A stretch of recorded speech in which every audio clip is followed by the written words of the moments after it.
Hello, my dear YouTube students. Welcome to my channel. Today in this video, we are going to learn the summary of a class 10 poem, Buttoo.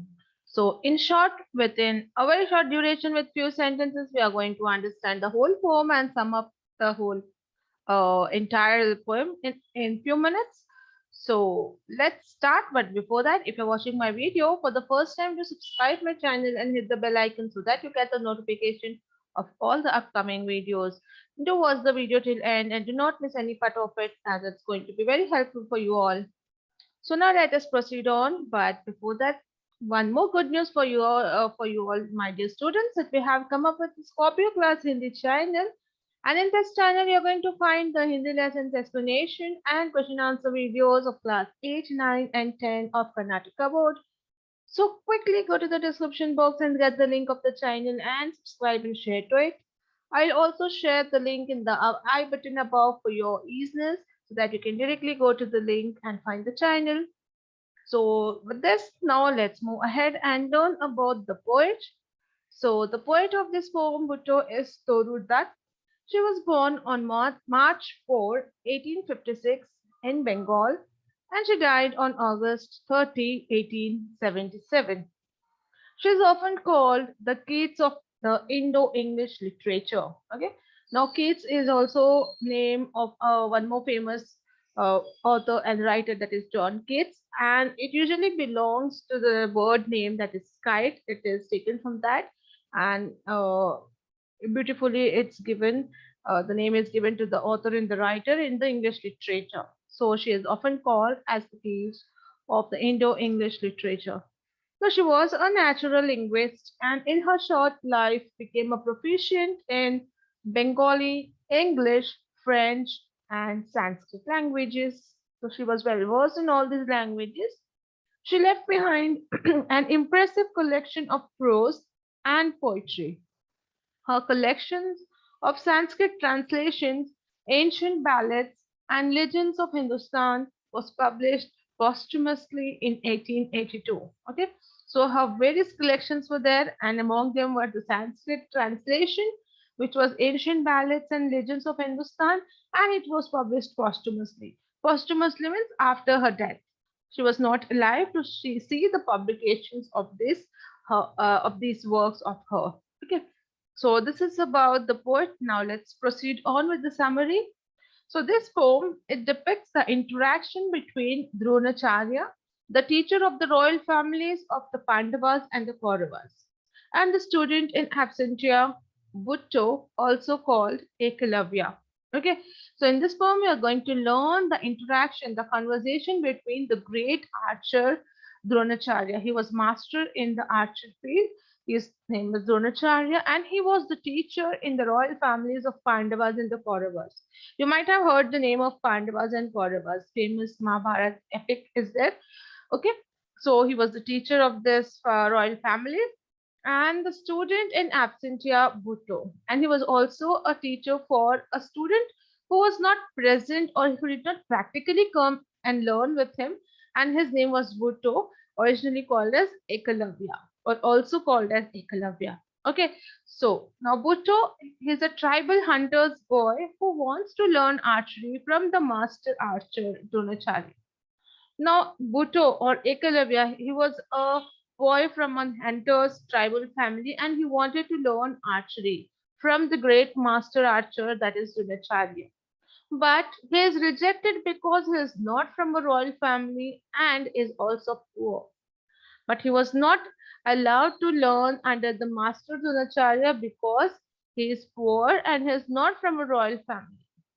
However, Buttoo does not give up and creating an image of Dronacharya, he practices in front of it every day and becomes an expert archer. So what did Buttoo do? He did not leave hope, he did not give up. Instead, he created an image of Dronacharya. Means he made a statue or an idol of Dronacharya and he started practicing in front of him every day. And with this practice, he becomes an expert archer. So one day, Ekalavya rapidly shoots 7 arrows, filling the dog's mouth without injuring it as he was irked by the dog's barking. So he became Such a great archer just with the practice in front of the statue and the image of Dronacharya that once rapidly he shoots, continuously he shoots 7 arrows one after the other in the dog's mouth. And it did not even injure dog's mouth. And why did he do? Because when he was practicing, he was distracted and he was getting irritated by the dog's barking. So, in order to keep him shut, he shot 7 arrows rapidly, one after the other, but it did not injure the mouth of the dog. So, when Dronacharya happens to witness his skill, he calls Buttoo and demands to know more about him. Now, when Dronacharya heard this and he witnessed this, yes, there are some witnesses who have seen this. He demands to know more about him, like who's this archer who's doing such a perfect archery. Now, Buttoo reveals that he is the same student who had been rejected by Dronacharya and expresses his gratitude towards Dronacharya. Okay, so now Buddha reveals, like he says, that I'm the same student who had come long back to you, but I was rejected and I was not taken as your student because he was poor and he was not from a royal family. He explains everything, and then he also expresses his gratitude, his respect towards his teacher. That even though I was not a teacher, I'm not a student of you, but even then somehow I made you idol, and even then even now I considered you as my teacher. So he expressed his gratitude and his love and respect towards his teacher. Now Dronacharya immediately realizes the threat to his favorite student Arjuna and cunningly goes on questioning Buttoo.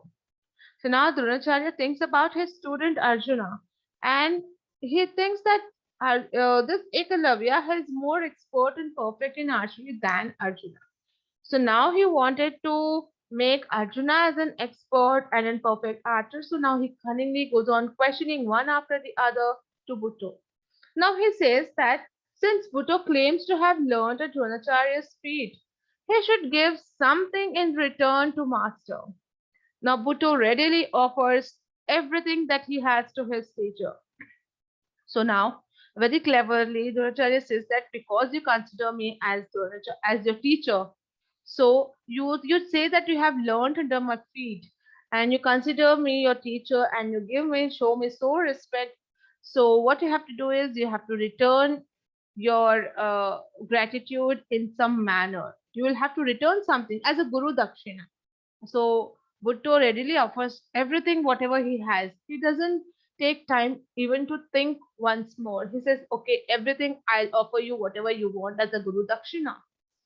Now Dronacharya warns him against making promises that he might regret later. But Bhutto does not retract. So now Dronacharya warns him. He says him to think twice and not to make promises because he may regret or it later. Like I had made a wrong promise and I did something wrong which I shouldn't have done. But Bhutto does not listen to him. He is ready and willingly ready to offer everything whatever he has to his teacher. Now Dronacharya asks Bhutto to give his right hand thumb as the gift. So he asked him to give his right hand thumb as a Guru Dakshina. So you can think if right hand thumb is not there with the person, he cannot do anything of an archery. So Bhutto does not hesitate even for a moment and immediately cuts off his thumb with a sharp knife and offers it to the teacher. So as promised, Bhutto does not take even a moment to think twice. He takes off a sharp knife and cut his thumb and offers it to the teacher.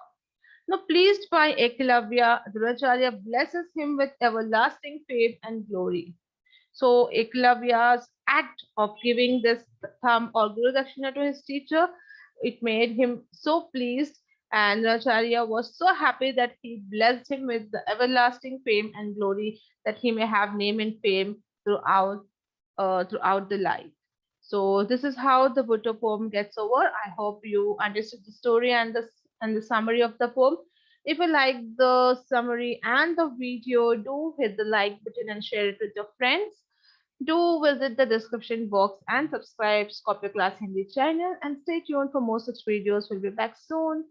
Thank you.